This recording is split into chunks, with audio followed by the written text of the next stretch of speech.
আসসালামু আলাইকুম বন্ধুরা, কেমন আছেন সবাই? আশা করি সকলে ভালো আছেন। তো বন্ধুরা, আজকের এই ভিডিও থেকে আমি আপনাদেরকে দেখাবো যে কিভাবে আপনি আপনার ফোনে যে ইন্টারনেট স্পিডটি আছে সেটা বাড়িয়ে নিতে পারবেন। তো অনেক সময় হয় কি আমাদের ফোনের ইন্টারনেট স্পিডগুলো কিন্তু অনেক সময় একদম লো হয়ে যায়। আমরা কোনো ভিডিও ওপেন করলে 4 থেকে 5 মিনিট বা তার থেকে বেশি সময় লেগে যায় অনেক ক্ষেত্রে ভিডিওটি ওপেন হতে। সেটা হয় আসলে ইন্টারনেটের এই সমস্যার কারণে বা ইন্টারনেট স্লো হওয়ার কারণে। তো বেসিক্যালি ইন্টারনেট স্লো হওয়ার পিছনে অনেকগুলো কারণ আছে। তার মধ্যে প্রধান যে কারণগুলো তার মধ্যে হচ্ছে অনেক সময় দেখা যায় যে আপনার ফোনে কিছু সেটিংস আছে, যে সেটিংসগুলো আপনি যদি ইউজ না করে থাকেন সেক্ষেত্রে আপনার ফোনে ইন্টারনেট স্লো হতে পারে। অথবা অনেক সময় দেখা যায় যে ফোনগুলো পুরনো হয়ে গেছে বা একদম বেশি বয়স হয়ে গেছে, সেই ফোনগুলোর ক্ষেত্রে কিন্তু এই সমস্যাটি হতে পারে। তো যাই হোক, ফোন যেরকমই হোক, আজকের এই ভিডিও থেকে আমি আপনাদেরকে দুটি সেটিংস দেখাবো। যে দুটি সেটিংস যদি আপনারা আপনার ফোনে করে রাখেন তাহলে অবশ্যই আপনার যে কোনো ফোনেই হোক আপনার ফোনে ইন্টারনেট স্পিড কিন্তু আগের থেকে দ্বিগুণ পর্যন্ত বৃদ্ধি পাবে। তো অবশ্যই সেই সেটিংসগুলো দেখতে হলে ভিডিওটি সম্পূর্ণ দেখবেন। পুরো ভিডিওতে আপনাদের সাথে থাকছে আমি অপু, এবং আপনারা দেখছেন এটেক বিডি ইউটিউব চ্যানেল। ভিডিও শুরু করার আগে বরাবর মতোই একটা রিকোয়েস্ট করব, যারা এখন পর্যন্ত আমাদের এই চ্যানেলটিকে সাবস্ক্রাইব করেনি তারা অবশ্যই সাবস্ক্রাইব করবেন, এবং যারা ইতিমধ্যে সাবস্ক্রাইব করেছেন তাদেরকে অসংখ্য ধন্যবাদ জানাচ্ছি। তো বন্ধুরা, চলুন শুরু করি। তো এর জন্য প্রথমে আমি চলে যাব আমার ফোনের সেটিংসে। সেমভাবে আপনারা আপনাদের ফোনে যে সেটিংস আছে সেটিংসে চলে যাবেন। তো সেটিংসে আসার পর একটু স্ক্রল করে নিচের দিকে আসবেন, এবং এখানে একটি অপশন আপনারা পেয়ে যাবেন। সেটা হচ্ছে যে এই যে নিচের দিকে একটু আসেন, আসার পরে এখানে একটি অপশন চলে আসবে। তো বন্ধুরা, আসার পরে এখানে মোড়ে ক্লিক করবেন। মোড়ে ক্লিক করার পর আপনারা একটি সেটিংস খুঁজে বের করবেন। সেটা হচ্ছে কলার নেটওয়ার্ক। আপনাদের ফোনে হয়তো সরাসরি এটি দেওয়া থাকতে পারে, তো আমার ফোনে এভাবে দেওয়া আছে। আপনারা অবশ্যই কলার নেটওয়ার্কস এই অপশনটি খুঁজে বের করবেন। দেন এখানে বের করার পর আপনি এই যে দেখতে পাচ্ছেন যে পেপার নেটওয়ার্ক টাইপ, তো এখানে ক্লিক করবেন। তো এখানে ক্লিক করার পর আপনি অনেকগুলো অপশন এখানে পেয়ে যাবেন। আমার ফোনটি 3G, তাই এখানে 3G শো করছে।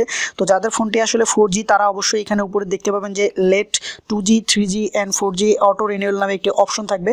তো অবশ্যই কিন্তু আপনারা সেটা সবসময় সিলেক্ট করে রাখবেন, তাহলে আপনি আপনার ফোনে ভালো ইন্টারনেট স্পিড পাবেন ইনশাল্লাহ।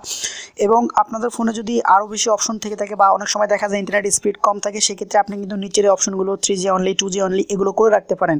তবে আমি সাজেস্ট করবো অবশ্যই সবসময় উপরে যে অপশনটি থাকবে সেটা সিলেক্ট করবেন। সেক্ষেত্রে আপনার ফোন যখন যেরকম নেটওয়ার্ক থাকবে সেরকম নেটওয়ার্ক অনুযায়ী কিন্তু কাজ করবে। তো এটা হচ্ছে আপনার ফোনের একদম বেসিক্যালি একটি সেটিংস। এই সেটিংসের মাধ্যমে কিন্তু আপনারা আপনার ফোনে ইন্টারনেট স্পিডটি বাড়াতে পারেন। অনেক সময় অনেকের এই সেটিংসের সমস্যা থেকে থাকে। দ্বিতীয় যে অপশনটি দেখাবো সেটা হচ্ছে আপনাদের ফোনের স্টোরেজ ফুল হওয়ার কারণে কিন্তু অনেক সময় ইন্টারনেট স্পিড কিন্তু কমে যায়। তো স্টোরেজ ফুল হওয়ার জন্য আপনারা যে কাজটি করতে পারেন, সেটা আপনার ফোনে যে স্টোরেজ আছে সেটা আপনি অবশ্যই একটু কমিয়ে দিবেন, তাহলে কিন্তু আপনি এই কাজটি খুব সহজে করতে পারবেন। তো এর জন্য অবশ্যই চলে যাবেন আপনারা স্টোরেজ অ্যান্ড ইউএসবি নামে যে অপশনটি আছে সেখানে। যাওয়ার পর আপনি আপনার ফোন মেমোরিতে ক্লিক করবেন। ক্লিক করার পর একটু নিচের দিকে আসলে এখানে দেখবেন যে চেস ডাটা নামে একটা অপশন আছে। এই অপশনটিতে কিন্তু অনেক এমবি একদম চেস ডাটা হিসেবে থাকে, যেটা আপনার কোনো কাজেই লাগে না। একদম কিন্তু বেকারভাবে কিন্তু আপনার ফোনে পড়ে থাকে বা আপনার ফোনের স্টোরেজ ফুল করে দেয়, যার ফলে কিন্তু আপনার ফোনটি স্লো কাজ করে। তো সেই ক্ষেত্রে আপনি যদি এখানে এসে চেস ডাটাগুলো ক্লিয়ার করে দেন তাহলে অবশ্যই আপনার ইন্টারনেট স্পিড বাড়বে, এবং সেই সাথে আপনার ফোন ব্যবহারের যে গতি সেটা অবশ্যই কিন্তু আগের থেকে অনেক গুণ বেড়ে যাবে। তো এখানে আমি ক্লিন করে দিয়েছি। আপনারা অবশ্যই যখন প্রথমে এটা ক্লিন করবেন দেখবেন এখানে কিন্তু 1 জিবির উপরে ডাটা এখানে হয়ে থাকে, যেটা কিন্তু ফোন মেমোরি ফুল করার ক্ষেত্রে খুব বড় একটা কারণ হয়ে থাকে। আর আরও একটি সেটিংস আছে, সেটা হচ্ছে আপনারা চাইলে একটি অ্যাপ্লিকেশন ইউজ করতে পারেন। অ্যাপ্লিকেশন নাম হচ্ছে স্পিডিফাই। আপনারা প্লে স্টোরে গিয়ে যদি সার্চ করেন স্পিডিফাই লিখে, তাহলে কিন্তু অ্যাপ্লিকেশনটি পেয়ে যাবেন, এবং সেই অ্যাপ্লিকেশনটি ইউজ করেও কিন্তু আপনারা আপনাদের ফোনের ইন্টারনেট স্পিড বাড়াতে পারেন। তো মোটামুটি এইভাবেই কিন্তু আপনারা চাইলে আপনাদের ফোনের যে ইন্টারনেট স্পিড সেগুলো বাড়াতে পারেন। এবং স্পিডিফাই দিয়ে কীভাবে ইন্টারনেট স্পিড বাড়াতে হয় সেটা নিয়ে যদি আপনারা কোনো ভিডিও চান তাহলে অবশ্যই কমেন্ট বক্সে জানাবেন, আমি আপনাদেরকে সেই ভিডিওটি অবশ্যই দেওয়ার চেষ্টা করব। তো সবাই ভালো থাকবেন, সুস্থ থাকবেন। দেখা হবে পরবর্তী ভিডিওতে নতুন কোনো টপিক নিয়ে, নতুন কোনো বিষয় নিয়ে। আল্লাহ হাফেজ।